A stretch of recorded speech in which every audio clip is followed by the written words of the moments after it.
Now, Barracudas, you might be thinking, what's wrong with my clothes going into landfills? It's fine, they'll eventually disintegrate. Well, the next time you go to the beach or throw away old clothes that don't fit, think about these photos. Instead of a relaxing vacation, imagine your beach being filled with old shirts, dresses, and other clothing, mountains upon mountains of it. This could have been that Shein dress or Zara shirt you just had to have. So, we've talked about all of these clothes going into landfills, but what's the solution?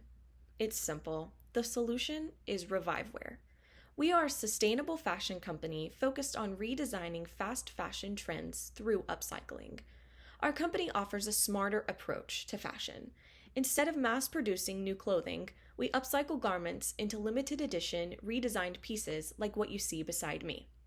Our small batch collections reduce waste while giving customers unique, stylish, and exclusive clothing. This idea came from recognizing how brands like Shein and Zara encourage overconsumption. They produce large volumes of low cost clothing that quickly ends up in landfills. Our mission is simple: create stylish, high quality clothing without creating waste. So, what does our product and company bring to the table? Well, you can see in the marketing mix beside me that we produce sustainable fashion by upcycling thrifted clothing, unsold retail inventory, and damaged returns. We make this into new limited edition garments.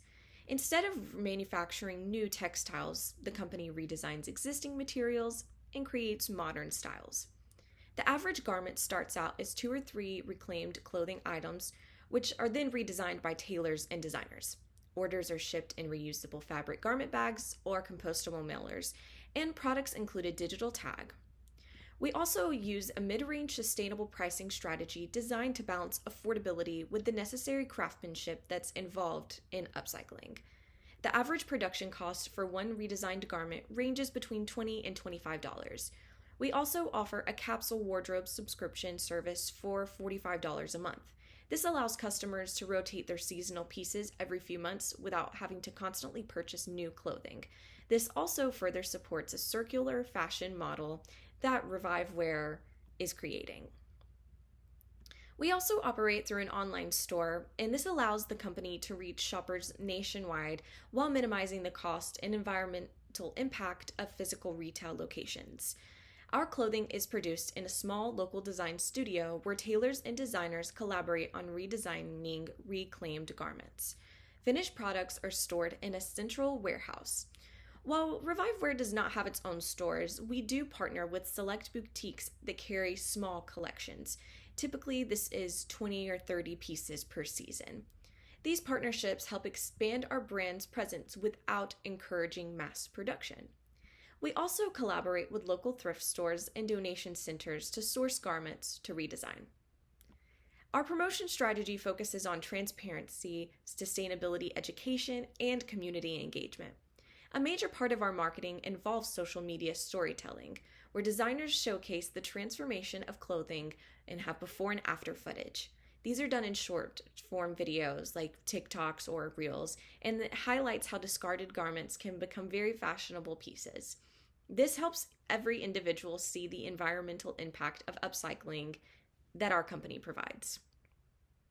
Our target market includes mainly Gen Z and millennial consumers, particularly college students and young professionals who value sustainability in their fashion. These consumers are actively looking for alternatives to fast fashion, and Reviveware is able to meet that demand. Reviveware has already demonstrated strong financial performance. We have generated $182,000 in revenue with approximately 24,000 units sold at an average price of $75. Our strongest sales channel is our online store, and this makes up about 90% of our orders. The other 10% includes our boutique and a pop-up event that we had. Growth has been steady, with our monthly revenue increasing by approximately 12%, and this is mostly due to increased social media engagement. By the end of the year, we project $420,000 in total revenue and a growth rate of about 25 to 35%. In terms of profitability, our current net profit is approximately $42,000 with a 23% margin. By year end, we expect to reach $120,000 in profit, increasing margins to nearly 30%. We plan to improve profitability by reducing costs through bulk sourcing, increasing average order value through bundles and our subscription service, and also optimizing logistics to lower our shipping costs. So looking at the chart beside me, this is our projected monthly sales for the last half of the year. I talked about this a little bit in the last slide, but I did want to highlight it and have a visual for everyone here. As you can see, we are on a steady rise until November, and really December is where it drops. And I wanted to provide some context to everyone for this. So in November, we expect to hit a peak sales. This is mainly due to our already on the rise with going up, but also we predict a lot of our customers will be ordering for themselves and for others for the holiday season.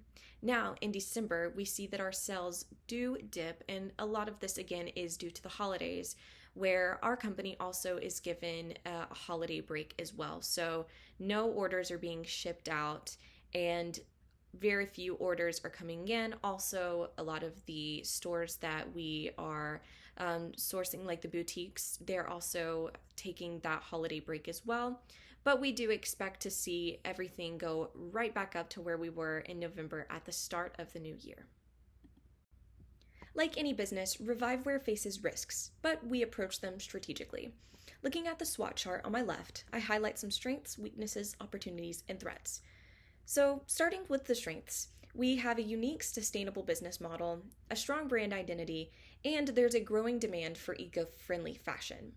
Some weaknesses that we have a limited production capacity, and this is mainly due to how we source and actually upcycle the clothes to turn them into the new pieces. Higher pricing compared to fast fashion. And these weaknesses create opportunities, like limited production increases exclusivity, and higher prices reflect the quality and commitment that we have to sustainability. We also have increasing consumer awareness of environmental issues, and we plan to expand through partnerships and subscription services. Now, some threats that the company faces: we do have competition from large brands like Shein and Zara, who are also entering sustainable markets. But Reviveware maintains a competitive edge through our authenticity, transparency, and a true circular business model, not just surface level sustainability or greenwashing like some of the other competitors and bigger companies that we have. By acknowledging these risks, though, we ultimately demonstrate both awareness and preparedness for long-term success. So Barracudas, to scale Reviveware, we are seeking $150,000 in funding in exchange for 15 to 20% equity. This investment will be allocated strategically: 40% towards expanding product capacity, 30% towards marketing and brand growth, 20% towards logistics and inventory management, and 10% towards improving our online platform. This structure allows us to increase our output, reach a larger audience, and improve operational efficiency, all while maintaining our sustainable values. So Barracudas, by investing in Reviveware, you're not just funding a company, you're supporting a shift towards a more sustainable and responsible future in the fashion industry. Ultimately, fashion doesn't have to create waste to create value, and with Reviveware, we're proving that it can do both. Join us in redefining fashion one piece at a time. And as a takeaway, I've created a mock-up of some Reviveware promotional items. I have a bag, stickers, and a t-shirt, all with our logo on it. Thank you again, Barracudas, for the opportunity to present.